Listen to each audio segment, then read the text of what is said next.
प्रकरण हा आता नवीन घोल आमच्याकडे आलेला आहे। एकाच तलाट्याच्या नावावर जे इथे ऐरोलीच्या विधानसभेमध्ये 2014ला होते।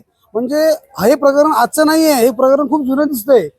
त्या जे कोण तलाठी आहेत ते 2014 पूर्वी या ऐरोली विधानसभेच्या यादीवर काम करत होते आणि ही जी विधानसभेची जी ऑफिस आहे ऐरोलीला, तिथे हे प्रशासकीय अधिकारी म्हणून काम होते, निवडणूक आयोग म्हणून काम करत होते।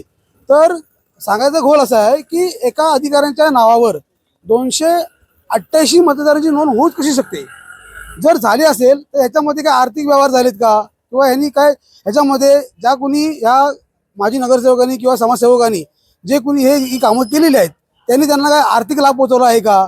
असं दिसतंय की हा आर्थिक लाभ घेऊनच या सगळ्या मतदारांना एकत्र एकाच लिस्टमध्ये आणून ठेवलेलं आहे।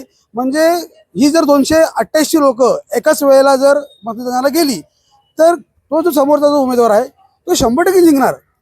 क्रॉस चेक आम्ही त्याचं केलेलं आहे आणि अजून चालू आहे आमचं, कारण 288 मतदार पोहोचायला थोडा आम्हाला अजून 1-2-4 दिवस लागतील।